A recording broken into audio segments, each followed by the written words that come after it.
Hello everyone, my name is Shalise and this is She Has Plans. To current subscribers, welcome back, and to anyone new stopping in for the first time, welcome. Please do not forget to hit the like and subscribe buttons. If you see something, hear something, or just want to see what my channel is about. And don't forget about the notification bell, that way you do not miss any videos that I post. So I know it's not Friday, but I need to do my bi-weekly spending plan. In my Happy Planner Undated budget book, Girls Just Want to Have Funds, I use the mini budget sticker book 1131 pieces, as well as the classic budget 682 pieces. It has been a wild week, to say the least, here in Texas, so please do excuse the late video. I wasn't going to put any videos out this week, period, but here we go with this one. So I'm going to move the sticker books out of the way so we can get started. So here we are. This is the first page opening into the new month, and I have 3 financial goals this month, which first one is no spend for the month. It's planners and planner supplies.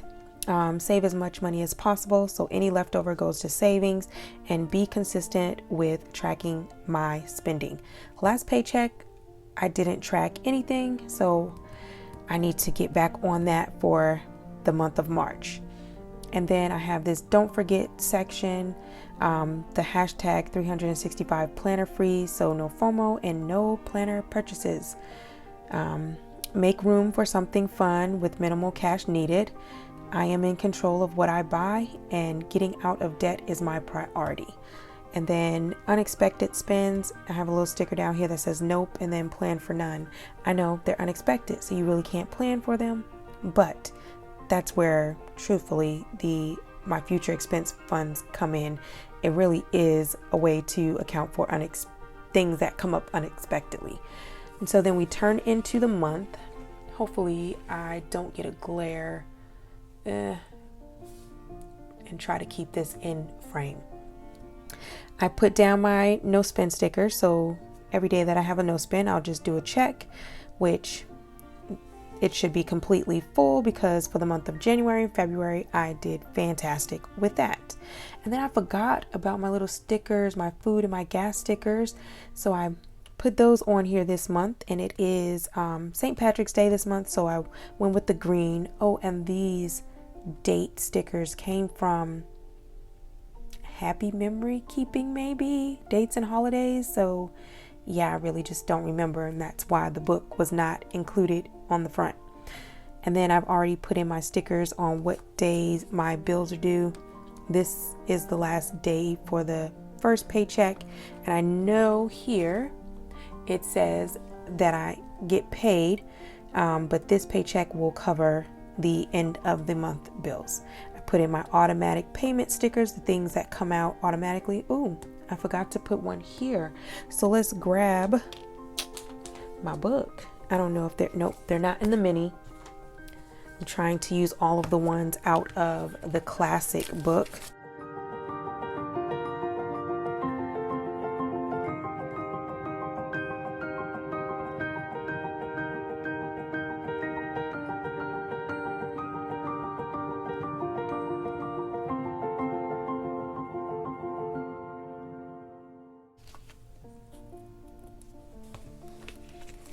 Okay, so if you noticed in that sticker book, the pages I have like trimmed down. There's very few pages left in this sticker book, and I'm just, I tried to take a lot of stickers and consolidate the pages.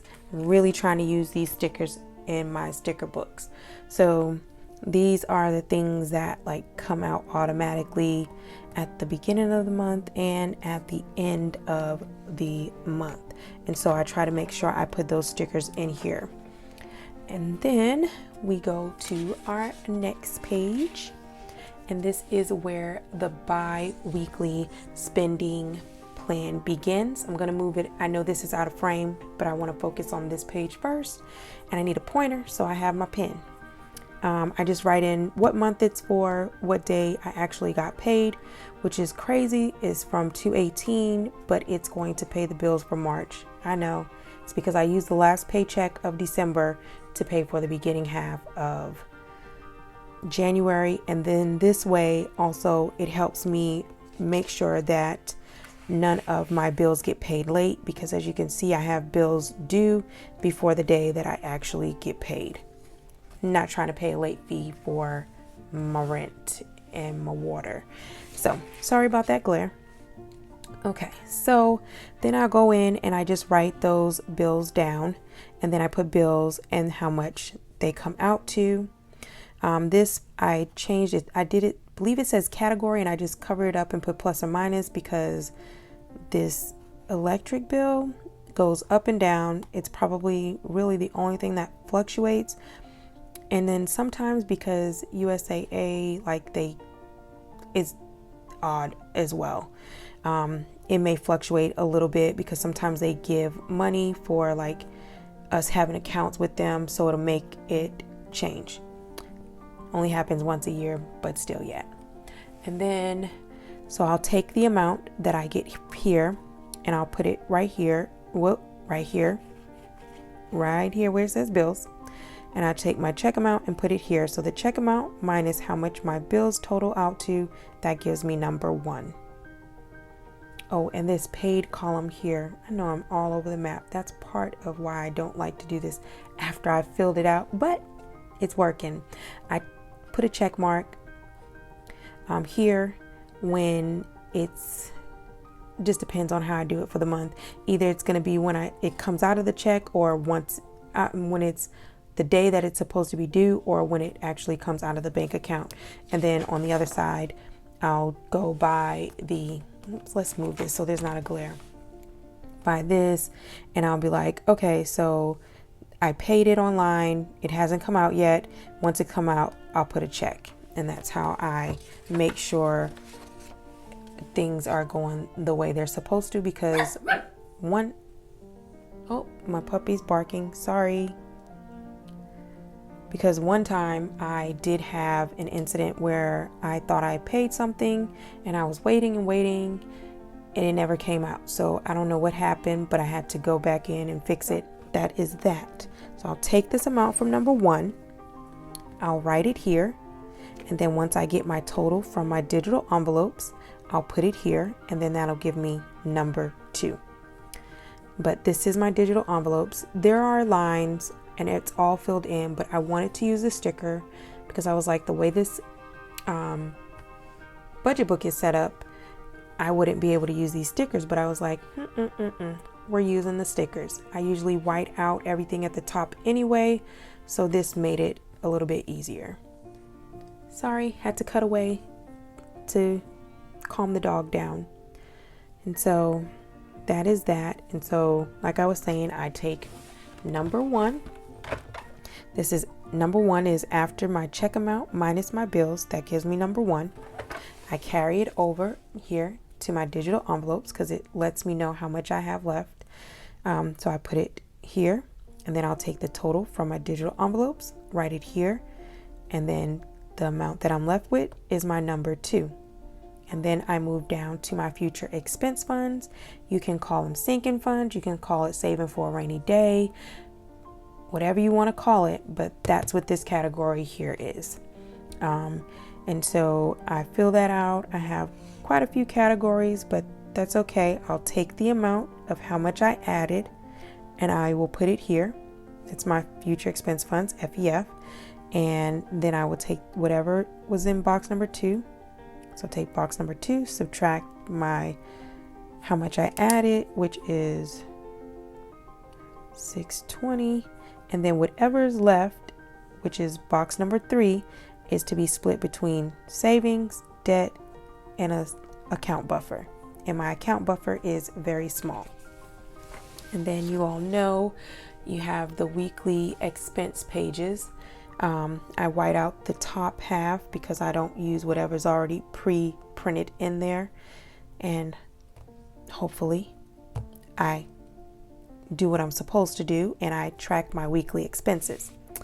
Then we head to the last page, which is for my summary. And I have two in here already because I will come back and do my next paycheck, which is on the 4th.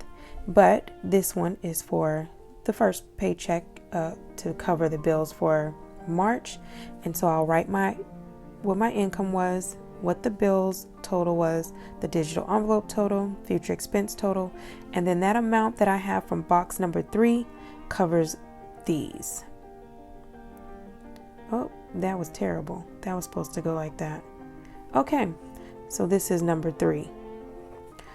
And so I used to just have savings and debt on the same line and then account buffer, but I was like, let me split it up so that way I can have a better idea of what I'm saving and what I'm putting towards debt, because I can always, make what I'm saving smaller and increase what I'm putting towards debt. I am down to my last debt, so I'm excited about that, but it is quite hefty, so I'm trying to focus on it a lot. And then my account buffer, I like to make sure there's a little bit of money in the account. You never know what's going to happen. And then it just allows me a little leeway, so I'm not having to worry about, oops, let me transfer money from over here to in here so that I can cover that. And then also I have Amazon Prime and my daughter is on it as well. And sometimes she likes to make purchases. Although she does take money from her account to put back into the account, I need to make sure that is there just in case she forgets. So that is all for my bi-weekly spending plan. I do thank you all for taking time out of your day to watch my video. And I hope you all have a wonderful, wonderful weekend. And for all my Texans, please stay warm, safe, and I am praying for you all. Bye-bye.